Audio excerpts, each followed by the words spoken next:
And itong sinabi natin guys na savings, no? Kaya ito lumabas mga kapiksi kasi nga sabi ko sa inyo, makaka-close kayo ng mga kontrata, mga agreement, no? Especially sa mga freelancers guys, no? This is applicable sa mga freelancers, sales agent, basta yung independent mga kapiksi, no? Talagang pumapaldo yung inyong mga kaperahan. Pwede rin na kung kayo ay empleyado pero marami kayo OT or overtime, mga kapiksi, dun kayo nakabawi sa mga savings, okay?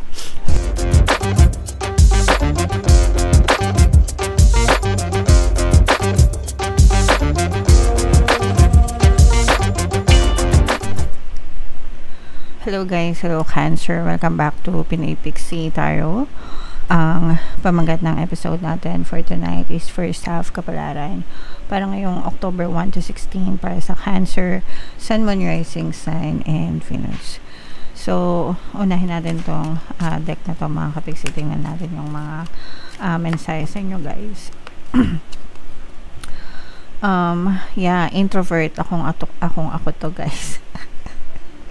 Saktong-sakto pa sa zodiac sign mga kapiksi. So, ibig sabihin nito guys, parang you are looking for your own space, mga kapiksi, privacy, no? Your own space is your sacred space, guys. Although, for some of you, kahit hindi kayo introvert mga kapiksi, maaring natitrigger yung pagka-introvert nyo guys, no? Na parang sometimes you just want to disconnect with people and just focus on yourself, on your peace, on your katahimikan, diba? Silence. Gosh. It's paradise mga kapiksi. Okay? So, hindi naman anti-social yung mga introvert na tao, guys, no? Pero parang pinipili lang namin kung ano yung mga tao, bagay, sitwasyon na binubuhasan namin ng energy because it's draining for us guys. Okay? So, yeah. And okay lang yan. Hindi naman yan loner, no, na tinatawag. Yung iba kasi akala nila kapag introvert ka, loner ka. Bala kayo. Anyway, so yan yung first message for you guys. Wow, savings mga kapiksi, no? Ibig sabihin nito guys, dumadami yung collection nyo, dumadami yung savings nyo mga kapiksi. So, tiba-tiba. Titingnan natin guys, ibabangga natin yan dito kung bakit dumadami yung savings nyo, no? Baka paldo-paldo kayo sa kitaan, pero this is something that you should be grateful for. And by all means mga kapiksi, no, recommended talaga na mag-ipon tayo, guys. Importante yan, mga kapiksi, kasi yan ang tutulong sa atin pagtanda natin, lalo na kung let's say may mga anak kayo, lalo na kung wala kayong anak, 'di ba? Buong buhay nyo nagtrabaho kayo, pinalaki nyo sila, ginastusan nyo, 'di ba, para lang maging independent sila. Tapos pagka kumikita na sila, ayaw na nila kayong karguhin. So may mga ganong anak kasi ang panunton na nila ngayon, hindi obligasyon ng mga anak ang kanilang mga magulang. So hindi ko alam kung bakit may mga ganong mindset nowadays, pero matuto tayong maghanda, mga kapiksi, para sa pagtanda natin, para pag ayaw tayong tulungan ng mga anak natin, di ba, at least handa tayo guys. Okay? Alright. And another message for you is ito, calm, peace, kapayapaan. Yung pagiging introvert guys, there's a peace, no?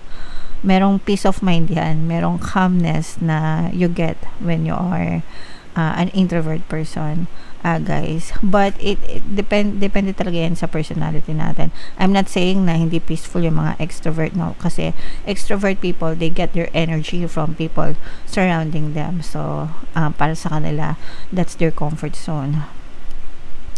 But yeah, so magiging mapayapa, no, ang inyong pamumuhay guys. So i-mind nyo na yung savings na yan, itong calmness, kapayapaan na yan, Cancer. So shuffle natin to guys, hanapin natin yung energy nyo. Habang sinashuffle ko to, panoorin nyo muna yung video natin regarding sa ating paano mag-manifest ng abundance video course. Kapiksi, sawa ka na ba sa mga struggles at hirap sa buhay mo? Masipag ka ba at masikap sa buhay ngunit hindi ka pa rin umaasenso? Ilang beses ka na bang nag-attempt mag-negosyo at mag-invest pero palagi ka pa rin nalulugi? Sa pagkakataon na ito ay maaaring may subconscious beliefs ka na nagiging balakid sa iyong pag-unlad at pagyaman. Introducing, paano mag-manifest ng abundance video course. Dito ay matututunan mong ma-overcome ang mga balakid mo para tuluyan ka ng umunlad, umasenso, sumagana, maging matagumpay, successful at maswerte sa iyong kabuhayan, pera, trabaho, negosyo, salapi at kaperahan ng bonggang-bongga. Dali, mag-send na ng email sa pinoypixie@gmail.com at simulan na ang iyong pagyaman ngayon. Alright, so sa lahat ng gusto mag-avail ng course guys, naka-flash sa screen nyo. Una, meron tayong paano mag-manifest ng abundance video course. Meron din tayong paano mawala ang third party at magkaroon ng harmonious na relationship. And meron din tayong paano pabalikin si ex or vice breakup. Sa mga interesado guys, mag-send lang kayo ng email sa pinoypixie@gmail.com. So, Cancer guys, kayo ay represent ng Father of Cups sa ating spread. Sa mga naghahanap ng mga pampaswerte na lucky charms or lucky bracelet, aventurine at saka citrine yung recommended ko, may mga makikita kayong product sa description box guys. So, kung hindi nyo pa napapanood guys yung ating 2026 kapalaran pick a card version, panoorin nyo na nasa homepage lang natin, mga kapixie. Wow! So, this is a very, very positive energy guys. Ito, kinikilig ako para sa inyo. So, this is more on love, at least dito sa spread na to, mga kapixie. So, yung pag-ibig na inaantay nyo guys, maaring dumating yan. You might meet the love of your life, mga kapixie. This is applicable sa mga kapixie natin na single, no? So, merong magpaparamdam sa inyo, mga kapixie, and itong magpaparamdam sa inyo, maaring magbunga ito ng maganda towards love connection. And itong connection na to guys, this is going to be a divine connection.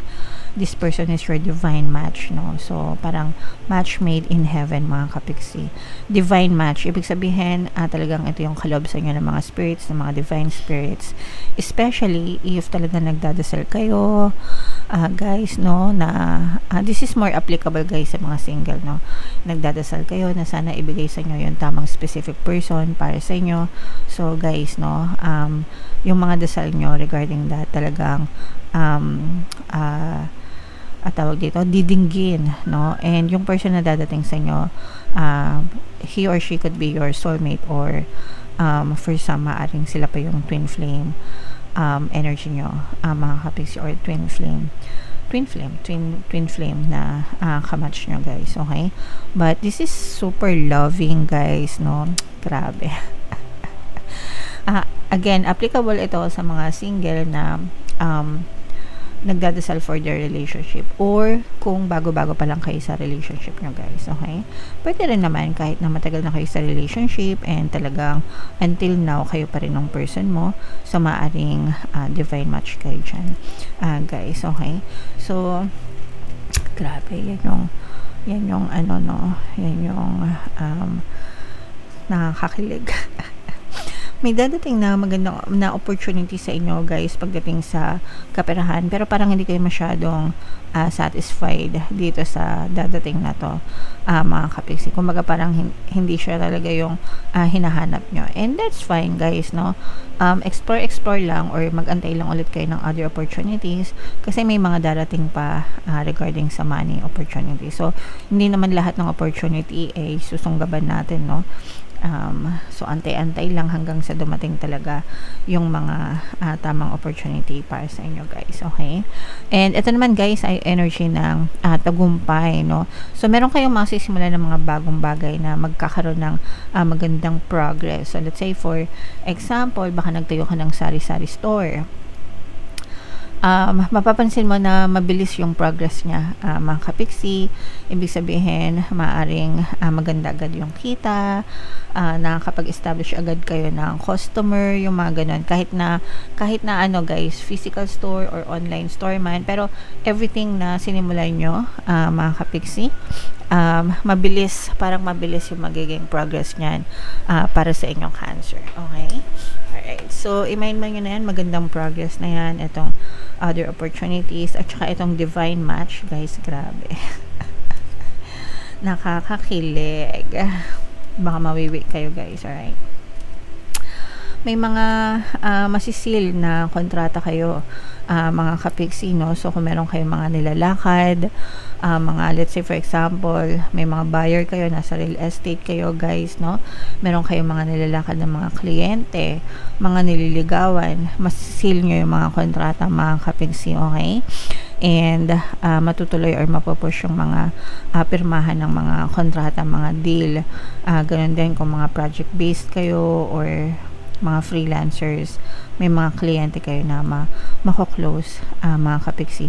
Kung meron kayo mga kapatid guys, nakakabadang kapatid o kaya mga nephew, at tawag doon, pamangkin, guys, maaari kayo magkaroon ng mga pagtatalo, no? Pagtatalo, so wag masyadong patulan mga kapiksi. Yung iba sa inyo guys, medyo nagiging overly sensitive kayo guys, no? Especially kung kayo ay buntes or kakapanganak lang, mga kapiksi. Parang ayaw naman natin sabihin na postpartum, especially kung kakapanganak lang, syempre iba naman kayo ng sitwasyon, pero parang medyo nagiging emotional kayo, guys, okay? It's on the hormones, mga kapiksi. So pahangin lang guys, refresh, wag masyadong seryosohin ng mga bagay-bagay. Meron tayong mga Tagalog guided meditations, pampawala ng stress and anxiety guys, tsaka yung Ho'oponopono subliminal, pwede nyo pakinggan, nakakakalma yon, mga kapiksi. Alright, and etong sinabi natin guys na savings, no? Kaya ito lumabas mga kapiksi kasi nga sabi ko sa inyo, makaka-close kayo ng mga kontrata, mga agreement, no? Especially sa mga freelancers guys, no? This is applicable sa mga freelancers, sales agent, basta yung independent, mga kapiksi, no?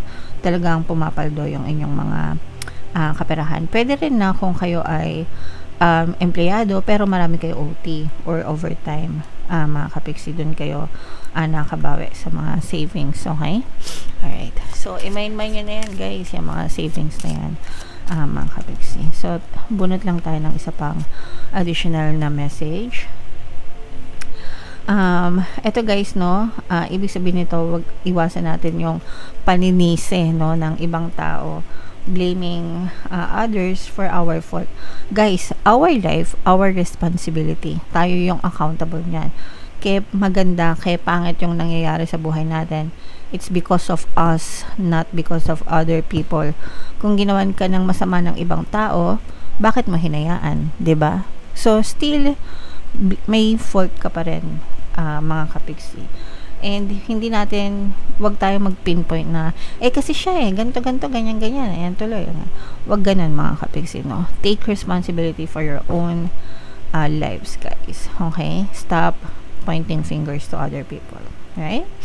Okay, so yeah, comment down below, Cancer, if feeling nyo naka-resonate kayo dyan sa mga messages. Ito yung ating 2026 kapalaran, panoorin nyo na. Ito naman yung ating success stories ng paano mag-manifest ng abundance video course. Click here to subscribe guys. Thank you for liking, sharing, and subscribing. See you next time. I love you all. Have a nice day. Bye-bye.